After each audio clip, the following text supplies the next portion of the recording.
정의당 지금 차기 당대표 뽑기 위한 일정에 돌입했습니다.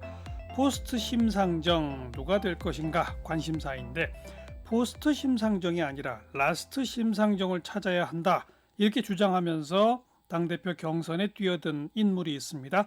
대한항공 그 땅콩 회항 사건 폭로했던 당사자고요. 정의당에서 그동안 갑질 근절 특별위원장으로 활약했었죠. 박창진 전 위원장이 출사표를 던졌는데 오늘 스튜디오에 직접 초대했습니다. 어서 오십시오. 네, 반갑습니다. 정의당 당대표 후보 박창진입니다. 라스트 심상정이 뭐예요? 무슨 뜻이에요? 많은 분들이 포스트 심상정을 네. 얘기하고 있습니다. 진보 정치가 20년이 됐고요. 정의당은 이제 8년 차를 맞이했습니다. 그러나 저희가 국민들이 기대하는 만큼 국민들의 지지만큼 커지질 못했습니다. 이것은 어쩌면 익숙했던 이전의 방법이나 그런 구도 속에서는 다시 힘을 받기 힘들다. 새롭게 익숙한 것들, 낡은 것들하고는 결별을 하고 새로운 창조를 하자. 그런 의미를 담아봤습니다. 그러니까 라스트, 마지막. 네. 이전의 것은 이제 마지막으로 해서 새로운 발전의 도약을 삶아보자라는 의미를 담았습니다. 그런 의미에서 라스트를 붙이셨다. 네. 네. 종지부를 의미하는 건 아니고요. 저희 선배님들에 대한 존중은 항상 마음속에 있습니다. 근데 이제 완전히 좀 새로워집시다 그 말이네요. 네, 시대 전환을 맞이해서 시대에 맞춰야 되지 않을까. 여러 이슈 아시다시피 청년의 문제라든지 이런 것들을 새로 저희가 이제 포함하면서 새로운 변화가 필요하다. 그런 새로운 변화를 만드는 데는 박창진이 가장 적합하다? 현재 저는 그렇게 자신감을 갖고 있습니다. 왜요? 왜 내가 해야 되는지? 일단 그동안 이제 저도 2017년에 정의당에 자발적으로 당원으로 가입해서 당이 요구하는 여러 가지 역할들을 꾸준히 해왔습니다. 대부분은 어떻게 보면은 공개적인 대중들을 상대로 한 그런 일들이 참 많았는데요. 이번 총선을 기점으로 내부를 좀 더 세밀하게 둘러볼 기회가 있었는데 여전히 좀 많은 구습들에 우리 정의당이 정체되어 있는 것이 아닌가. 그렇다 그러면 내부자이지만 일종의 외부자와 같은 또 사람이 내부에 오랫동안 정체되어 있던 사람들은 못 봤던 시각에서 새롭게 할 수 있는 지점이 있을 것 같고 현재 저희 당의 가장 큰 문제로 지적되는 것이 당원들과의 소통의 문제가 많다는 것은 이번에 출마한 모든 당대표 후보들도 똑같이 얘기를 하고 있습니다. 당 지도부와 일반 당원 사이에 소통이 없다. 소통의 부재가 부족하다. 심하다. 예를 들면 여러 논란들이 있었는데 이것에 반발하는 약 4분의 1에 가까운 지지자들이 당을 떠나는 일들이 있었습니다. 물론 당론이라는 것이 지도부의 어떤 시점이라든지 이런 거에서 긴밀하게 정해질 때도 있지만 당도 마찬가지로 당론이 정해지고 나서 그 정책이나 그 결정이 결과물이 좋지 않을 수도 있습니다. 하지만 과정에서 어쩌면 좀 더 노력을 해서 당원들의 마음을 담도록 해야 될 것이고 결론이 안 좋다 하면 또 설득해 나가면서 이럴 수밖에 없었던 상황들을 얘기할 수 있는 공간들이 열려 있어야 되는데 그동안 그러지 못했던 것이 좀 문제가 많았던 것 같고요. 그래서 아무 연고도 없고 정파에 얽매이지도 않았고 기존의 간섭에 또 구습에 있지 않았던 제가 적임자가 아닌가라고 자신감을 표해 봅니다. 그래도 다른 여타 정당들과 달리 이 정의당은 처음 진보정당 시작부터 이른바 진성당원, 당비를 다 내는 권리당원들 그들에 의해서 모든 것이 최종 결정되는 당대표도 그분들이 직접 투표로 뽑죠. 총선 때의 공천 순번도 그분들에 의해서 직접 다 뽑지 않았습니까? 근데 이제 그 선거 룰이라든지 또 지난해부터 계속 불거졌던 여러 사안에 대한 당론에 있어서는 지도부 단독의 경우가 있었고요. 총선룰 같은 경우는 전국위를 통해서 했지만 이 전국위의 기능이 과연 모든 당원들의 대의를 하고 있는가에 대한 지점에서 문제점을 지적하는 분들도 많이 있습니다. 이번 총선의 그 비례 후보 순번 정하는 투표가 전국위에서 했어요? 전당원 투표 아니었나요? 순번은 저희가 전 당원들 투표를 했는데 했지만 아시다시피 순번대로 된 것이 아니라 저희가 할당제라는 게 있었고 여성 부분 인위적인 이런 거 말이죠. 조정이 많이 있었습니다. 그런 거와 관련돼서 죄송합니다. 당원 여러분들이 나의 의지가 반영되지 않았다라는 일종의 불만들도 많았던 것 같고요. 그래서 앞으로 이런 부분에 있어서 좀 민주적인 당론 수립을 좀 확대해야 되는 면이 있다라고 저는 생각을 하고 있고 당원들의 결정권도 좀 강화돼야 되지 않는가. 예. 일종의 요 근래 이제 여러 이슈로 돌발적인 그 발언들도 있었고 그게 당 지도부와 일부 당 지도부 내 다른 분들과의 의견이 다른 서로 다른 말을 하는 바람에 국민들도 혼란을 일으키고 예를 들면 박원순 시장 조문 뭐 이런 얘기입니까?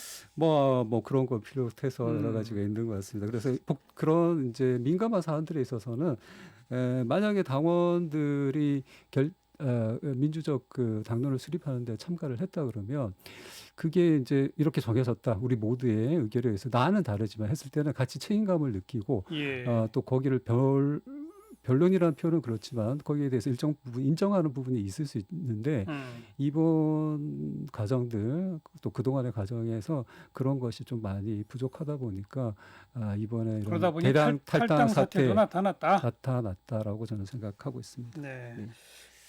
그 조문 문제에 대한 박창진 위원장의 개인적 입장은 어떻습니까? 피해자 보호는 당연히 네, 우리가 중점적으로 둬야 될 부분입니다. 저도 어떤 사건의 피해자가 돼봤던 적이 있기 때문에 충분히 공감하고 있습니다. 예. 하지만 또 일부의 의견에는 그 돌아가신 분에 대한 어떤 존중이라든지 나의 애도의 감정을 표하고 싶은 또 그것도 있기 때문에 그것을 우리가 이분법으로 나누기보다는 그것은 그것대로 인정하고 피해자 보호를 우리가 진보 가치를 가지고 있는 정당이고 그 안에 젠더 이슈, 뭐 여성의 문제, 약자들의 목소리를 못 내고 있는 문제, 을들을 위한 대변 같은 것이 있기 때문에 당연히 거기에 대해서 강력하게 우리도 목소리를 내야 되는 것인데 이게 자칫 잘못해서 이분법으로 나눠진 면이 있고 이렇게 했을 때는 이것이고 저렇게 했을 때는 저것이다라고 선긋기가 된 측면이 있고 이 와중에 당 지도부 내에 말이 엇갈렸던 거죠. 당 대표는 이렇게 얘기했는데 또 다른 분은 또 이렇게 얘기하는 바람에 당원들 입장에서는 어떻게 이렇게 통일된 메시지가 나오지 않고 그걸 우리의 의사와 반하는 내용들이 또 나왔느냐라는 불만들 여러 가지가 섞여서 이번에 그런 사태가 일어난 것 같습니다. 알겠습니다. 지금 대표 경선에 4명이 출사표를 던졌죠. 그 가운데 우리 박창진 위원장이 가장 당 경력이 짧죠. 어찌 보면. 네, 맞습니다. 2017년에 입당하셨다고 그러셨으니까 3년 됐네요. 4년째. 그렇죠. 그러니까 그렇기 때문에 어쩌면 이 당의 고질적인 그 구태나 구습 이런 것들을 외부적 시선에서 더 혁신 변화시킬 수 있다 이 말씀이로군요. 네, 그런 부분이죠. 예를 들자면 지금 다른 새 후보들은 이미 저희가 이제 혁신위도 출범하고 이렇게 빠르게 조기 당 대표 선거를 한 이후에는 총선 실패에 대한 진단이 있었습니다. 오랫동안 나머지 세 분들은 그 안에서 함께 그 지도부 내에서 역할을 해왔고 어쩌면 이 실패에 대한 책임이 일정 부분 있는 부분이라고 할 수도 있을 것이고 과연 또 20년 동안 또 8년 동안 정의당 8년 동안 변하지 않은 것에 대한 책임은 없는가. 그렇다 그러면 새로운 인물이 또 당원의 마음을 이끌어내고 또 대중의 지지 국민들의 지지를 받아낼 수 있는 역할로 나서는 게 중요하지 않을까. 그래서 전면적인 혁신을 당 내에서 해야 된다라고 저는 혁신 로드맵을 얘기하고 있고요. 제2 창당 수준의 운동을 벌여야 된다라고 해서 제가 당 대표가 되면 제2 창당 추진 운동 본부를 꾸려서 새로운 혁신 로드맵을 만들어갈 생각이 있습니다. 기존의 혁신위원회가 혁신안을 내놨잖아요. 그거는 전혀 혁신안이 될 수 없다 이렇게 보세요? 이미 혁신안에서 논의됐던 여러 가지 일들이 새로울 게 없어요. 정의당 입장에서는 오랫동안 얘기해왔던 의제들을 다시 열거한 수준이었고 예. 그 결과물로 가장 크게 도드라지게 달라진 것은 부대표 수가 5명으로 늘어난 겁니다. 그러면 자, 총선의 실패를 전제로 해서 혁신위가 일어났는데 부대표가 3명이어서 우리가 총선에 실패한 것인가? 네. 해법과 진단이 잘못된 것이죠. 네, 이렇게 보고 있고요. 그렇다면 박창진 표 진짜 혁신 제2창당 로드맵의 핵심은 뭡니까? 이제 전반부에서는 당원과의 소통 강화를 강조하셨는데 네. 그거 말고 네. 대중의 지지를 대폭 끌어올릴 수 있는 네. 그런 진짜 중요한 방법은 뭡니까? 일단 저희가 좀 이념적인 독선에 많이 잡혀 있다라는 측면을 생각해 봐야 될 것 같습니다. 진보 정당의 가치 중 가장 큰 부분이 그 누구도 말하지 못하는 서민과 약자들의 삶의 변화를 과감하게 얘기할 수 있고 예. 대변하는 것인데 선명성 논란에만 치우치는 행동들이 있었고 그걸로 인해서 국민들에게서 멀어진 게 아닌가라는 생각을 하고 있고요. 아울러 뭐 이미 말한 대로 지도부의 불통과 책임지지 않는 모습. 그건 이제 전반부에 예, 예. 말씀하셨고 네네. 그러니까 서민과 약자를 위하는 그러나 이념에는 사로잡히지 않는 그게 뭐죠? 좀 구체적으로 손에 잡히는 게?